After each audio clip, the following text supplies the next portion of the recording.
बरसों पहले की बात है। उत्तर भारत के सुदूर इलाके में घने जंगलों और पहाड़ियों के बीच एक जगह थी, अंधेरी घाटी।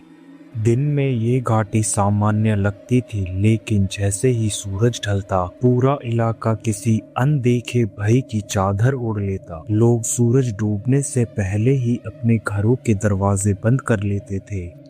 कोई बाहर नहीं निकलता, ना ही किसी अजनबी को भीतर आने देते। कहा जाता था कि इस घाटी में एक चुड़ैल रहती थी। लोग उसे अलग अलग नामों से जानते थे। किसी के लिए वे काली माई थी, तो किसी के लिए पिछली जन्म की आत्मा, और किसी के लिए बस एक ऐसा डर जिसके बारे में बोलते हुए भी जुबान कांप जाती थी। रवि एक युवा पत्रकार दिल्ली से अंधेरी घाटी लौटा था। बचपन में रवि यहीं रहता था, लेकिन उसके माता पिता की रहस्यमयी मौत के बाद उसे शहर भेज दिया गया। 20 साल बाद वह वापस आया था, अपने अतीत का सामना करने और एक सच्चाई खोजने के लिए। जैसे ही उसकी बस घाटी के पुराने बस स्टैंड पर रुकी, हवा में एक अजीब सी बू जैसी थी। चारों ओर सन्नाटा, टूटे हुए घर और जंग लगे लोहे के दरवाजे। बस कंडक्टर ने उतरते हुए बस एक ही बात कही, साहब, रात होने से पहले यहाँ से निकल जाना, ये जगह रात में ठीक नहीं रहती। रवि मुस्कुराया, लेकिन अंदर ही अंदर ठंड उसकी रीढ़ में उतर गई। उसका घर अब एक खंडर बन चुका था। आंगन में सूखा कुआं, जिसके ओर देखकर बचपन में उसकी माँ हमेशा कहती थी, इस कुएं के पास मत जाना रवि। उस वक्त रवि हंस देता था। आज उसी कुएं के पास खड़े होकर उसे महसूस हुआ जैसे कोई उसे देख रहा हो। हवा अचानक तेज हो गई। पीछे से किसी औरत की धीमी हंसी सुनाई दी। रवि पलटा, कोई नहीं था वहां पे। शाम होते होते रवि गांव के एक लौते चाय खाने पहुंचा। वहां केवल 3 बूढ़े आदमी बैठे थे। जैसे ही उन्होंने रवि को देखा, उनके चेहरे का रंग उड़ गया। तुम शर्मा जी के बेटे हो ना? रवि बोला, हाँ। उनमें से एक आदमी ने कांपती आवाज में कहा, तुम्हें वापस नहीं आना चाहिए था, वो तुम्हें पहचान लेगी। रवि ने पूछा, कौन? चुड़ैल, गांव वालों ने बताया। सालों पहले इसी घाटी में कौशल्या नाम की एक औरत रहती थी, बेहद सुंदर लेकिन अकेली। उसका पति उसे रोज पीटता था, शक करता था, और एक रात उसे उसी कुएं में धक्का दे दिया। गांव वालों ने कौशल्या को बचाने की कोशिश भी नहीं की। मरते वक्त कौशल्या ने बद्दुआ दी, जिस तरह मुझे अंधेरे में मारा गया, उसी तरह ये पूरी घाटी अंधेरे में डूबेगी। उसके बाद से हर अमावस्या की रात एक औरत सफेद साड़ी में, उल्टे पैर, खुले बालों के साथ दिखाई देती है, जिसकी आंखें नहीं होती, बस काले गड्ढे। रात गहरी हो चुकी थी। रवि अपने पुराने कमरे में लेटा था, तभी दरवाजे पर, रवि, कौन है? कोई जवाब नहीं। फिर वही धीमी हंसी।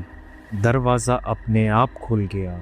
दरवाजे के बाहर एक औरत खड़ी थी, सफेद साड़ी, बाल जमीन तक, चेहरा झुका हुआ।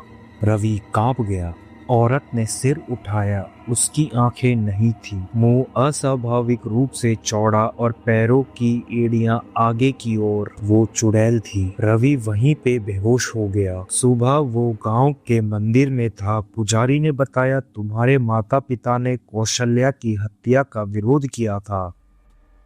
उसी रात चुड़ैल उन्हें ले गई और अब वो तुम्हें चाहती है। रवि को सपनों में कौशल्या दिखने लगी। वो रोती थी, चीखती थी, कहती थी, मुझे मुक्ति चाहिए। रवि को समझ आ गया, ये सिर्फ बदला नहीं था, ये अधूरी आत्मा थी जिसे न्याय चाहिए था। रवि ने गांव वालों के साथ मिलकर कौशल्य की अस्थियों को बाहर निकाला। जैसे ही अस्थियां बाहर आई, हवा चीखने लगी। चुड़ैल प्रकट हुई, इस बार और भयानक। अगर मुझे जलाया गया तो सब मरेंगे। रवि ने कांपते हुए कहा, तुम्हें न्याय मिलेगा। जैसे ही अस्थियां जली, चुड़ैल चीखी, उसका चेहरा बदल गया। अब वह कौशल्या थी, आंखों में आंसू, चेहरे पर शांति। पूरा जंगल अब शांत हो गया। अगली सुबह घाटी सामान्य थी। लोग खुश थे, डर खत्म हो चुका था। रवि जाने लगा, लेकिन बस में बैठते समय उसने शीशे में देखा। पीछे वाली सीट पर सफेद साड़ी, खुले बाल और धीमी हंसी। क्योंकि अंधेरी घाटी कभी पूरी तरह शांत नहीं होती। बस की खिड़की में दिखी वह सफेद साड़ी वाली परछाई एक पल में गायब हो गई। रवि की सांस अटक गई। उसने पीछे मुड़कर देखा, सीट खाली थी। कंडक्टर ने रवि से पूछा, क्या हुआ साहब? रवि कुछ नहीं बोला, लेकिन उसका दिल जानता था कहानी खत्म नहीं हुई। बस जैसे ही घाटी से बाहर निकली, अचानक झटके से रुक गई। ड्राइवर चिल्लाया, इंजन बंद हो गया। चारों ओर घना जंगल, अंधेरी रात और एक सन्नाटा। तभी अचानक से हवा में एक गंध सी फैल गई, जलते मांस और लोबान की मिली जुली बदबू। तभी रवि के कानों में फुसफुसाहट गूंजी, तूने सिर्फ उसे मुक्त किया, मुझे नहीं। यह आवाज औरत की नहीं थी, यह भारी थी, टूटी हुई और कई आवाज का मिश्रण। बस के बाहर पेड़ों के बीच नीली आंखों की चमक दिखी, एक दो नहीं, कई सारी। फिर अचानक बस की छत पर किसी के चलने की आवाज। ड्राइवर कुर्सी छोड़कर भाग गया। बाकी यात्री चीखने लगे। रवि ने उसी टाइम खिड़की से झांका। वह चीज इंसान नहीं थी।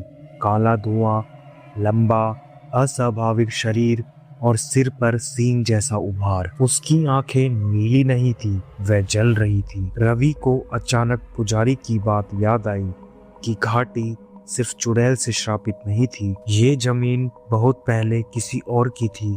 उसी टाइम बस के पीछे से आवाज आई, ये मेरी जमीन है। धुआं बस के अंदर घुसने लगा, लोग बेहोश होने लगे। जिन्नात ने कहा, कौशल्या सिर्फ एक मोहरा थी, उसकी पीड़ा ने मुझे मजबूत किया।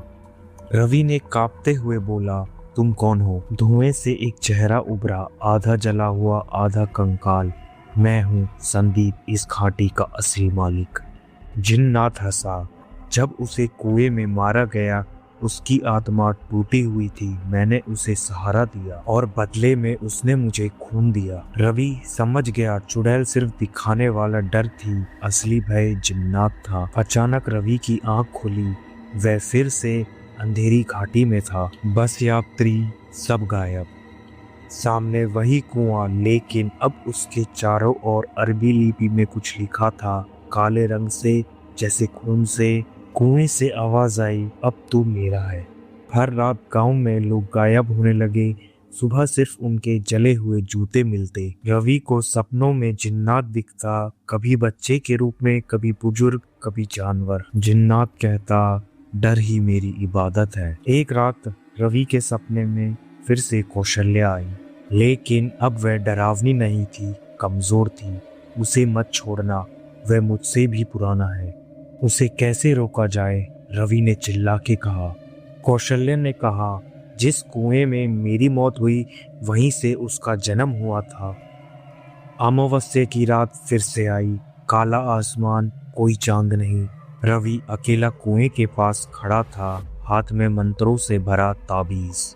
जैसे ही उसने ताबीज कुएं में फेंका, पूरा जंगल हिलने लगा। धरती फटने लगी और कुएं से जो निकला वह चुड़ैल नहीं थी, वह पूरा जिन्नात था। जिन्नात चिल्ला के बोला, आज डर की आखिरी कहानी लिखी जाएगी। रवि की चीख जंगल में गूंज गई और अंधेरी घाटी फिर से अंधेरे में डूब गई।